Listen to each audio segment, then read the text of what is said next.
From the ashes of World War I, Nazi Germany struck like lightning. Tanks roared, Stukas screamed, and whole nations fell in days. This is Blitzkrieg, the shocking strategy that changed warfare forever and the world how speed can feed tyranny. Europe at the dawn of the 20th century was a continent of uneasy peace and long memories. The First World War had ended in 1918, but its shadow stretched far beyond the battlefields of the Somme and Verdun. Germany, the defeated power, carried the deepest scars. The 1919 Treaty of Versailles did not merely end the war. It imposed crushing reparations, stripped Germany of territory, and limited its military to a fraction of its former strength. The treaty was meant to secure peace, yet in Germany it sowed resentment and humiliation. Factories that once fueled a mighty industrial engine now stood idle. Inflation spiraled out of control so severe that workers carted wages home in wheelbarrows of worthless banknotes. The proud Kaiserreich was gone.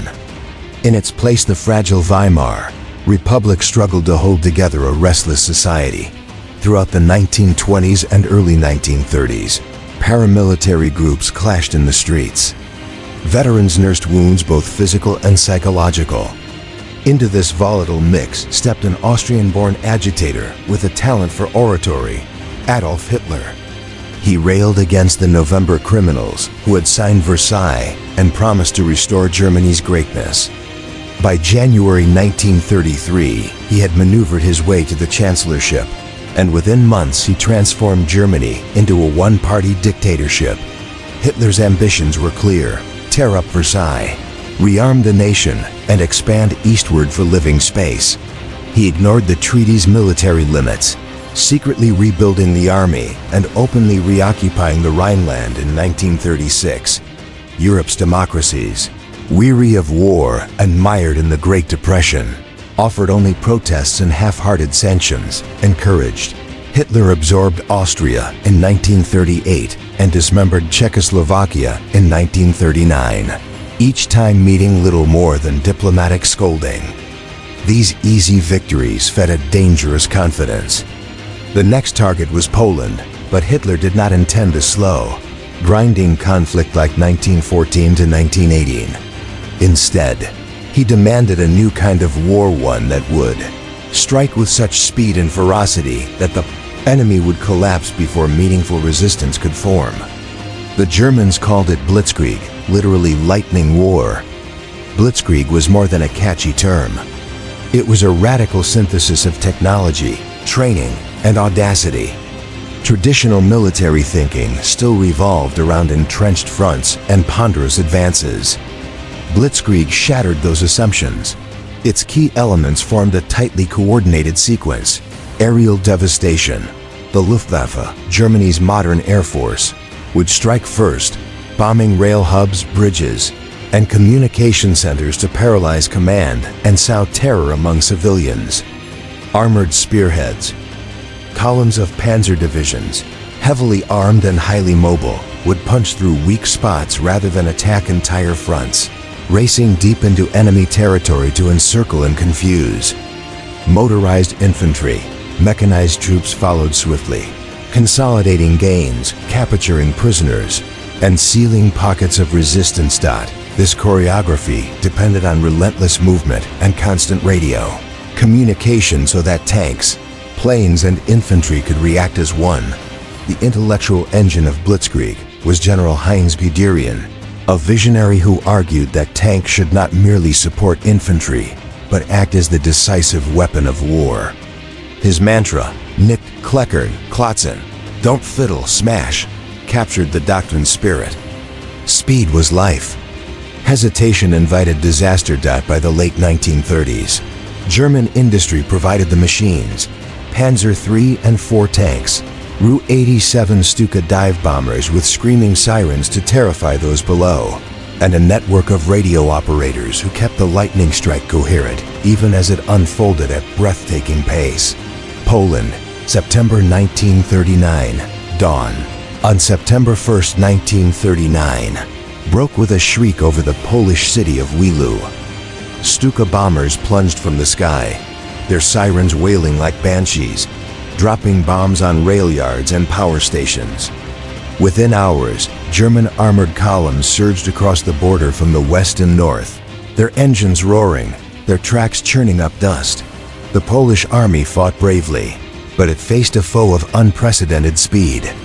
Horse-mounted cavalry charged against tanks, and outdated biplanes struggled to intercept modern fighters. While Polish troops regrouped, a darker blow fell. On September 17th, the Soviet Union invaded from the east under the secret terms of the Molotov-Ribbentrop Pact. Encircled and outgunned, Poland collapsed in less than a month. Warsaw fell on September 27th after relentless bombardment.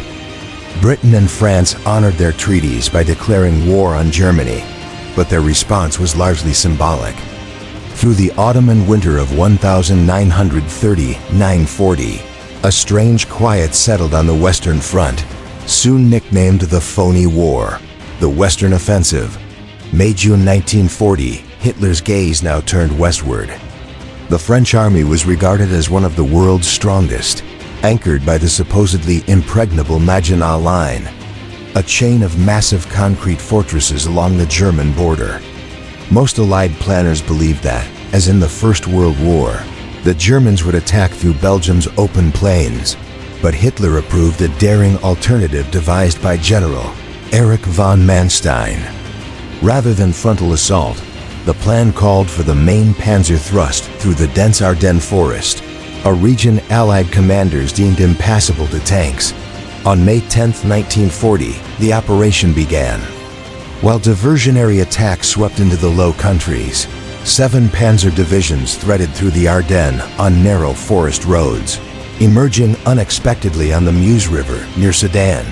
Within days, they smashed through the thin French defenses.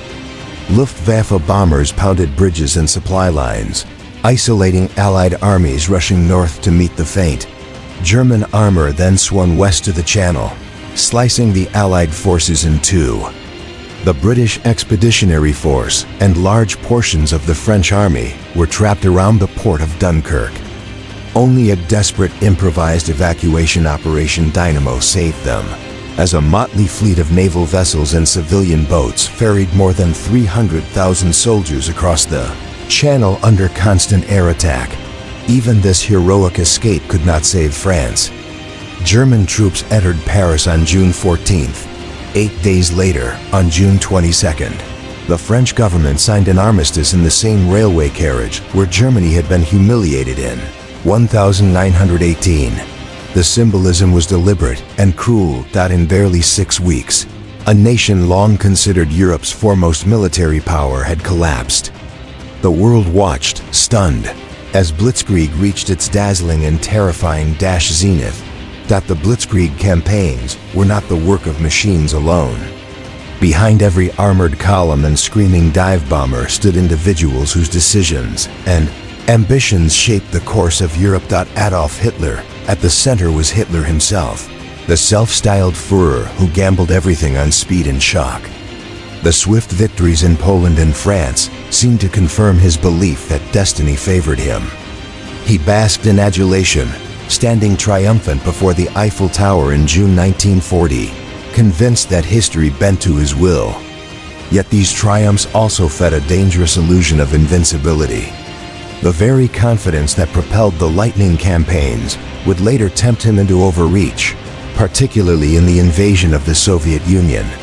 General Heinz Guderian, if Hitler provided the political vision, Heinz Guderian supplied the tactical genius. An early advocate of armored warfare, Guderian insisted that tanks should strike in concentrated formations, moving faster than the enemy could comprehend. His mantra, Klotzen, nicht kleckern, smash, don't dribble, became a guiding principle of German armored forces. Guderian's brilliance helped craft a new language of war, but he also tied his talents to a regime bent on conquest and oppression, a moral compromise history cannot ignore. Erwin Rommel, another rising star, was Erwin Rommel, commander of the 7th Panzer Division. His unit's rapid advances earned it the nickname Gespensterdivision, the Ghost Division, because neither friend nor foe could track its movements. Rommel's audacity and speed made him a legend, later magnified by his campaigns in North Africa. Though often viewed as an apolitical soldier, he was still an instrument of Hitler's aggression, and his later disillusionment came only after the tide had turned. Władysław Sikorski. On the other side of the conflict stood figures like Władysław Sikorski, leader of the Polish government in exile. Forced to flee after his country's swift defeat, Sikorski became the voice of a nation scattered but unbroken. He lobbied the Allies tirelessly, reminding the world that Poland's struggle was Europe's struggle. Civilians, perhaps the most poignant figures of Blitzkrieg, were not generals or politicians, but the millions of civilians who lived beneath the roar of bombers. Families fled along clogged roads, clutching what few belongings they could carry.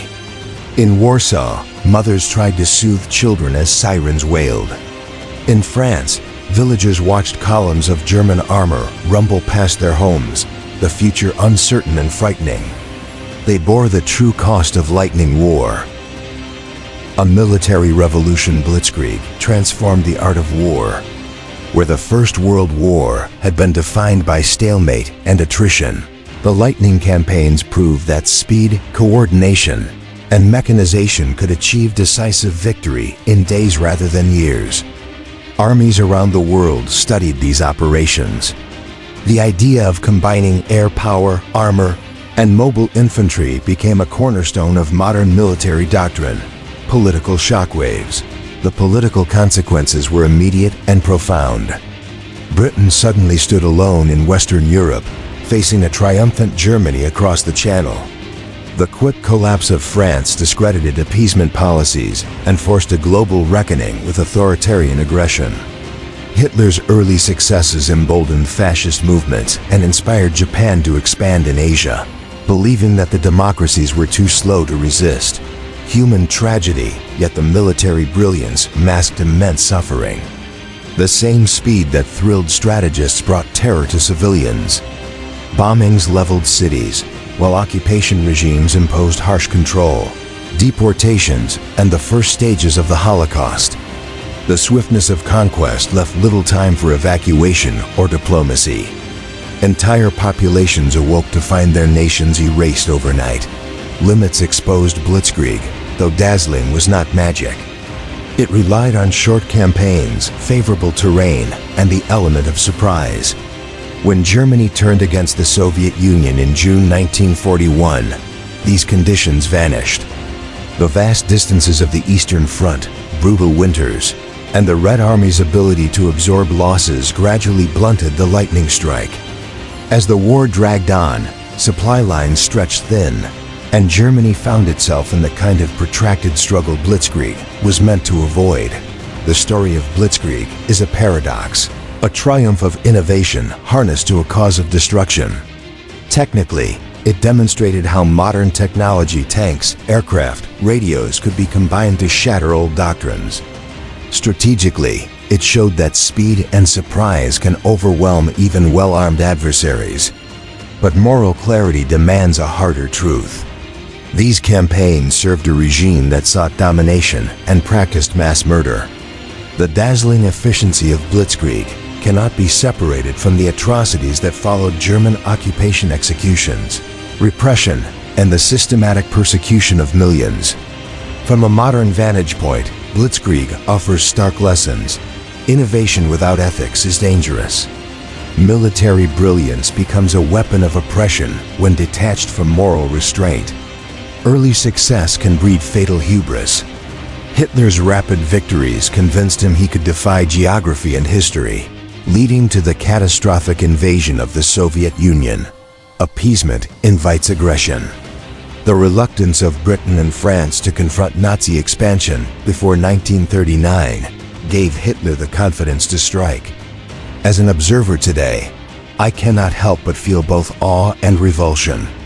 Awe at the audacity of a strategy that rewrote the rules of warfare. Revulsion at how that strategy served tyranny. Generals like Guderian and Rommel were undeniably talented, yet their genius advanced a government.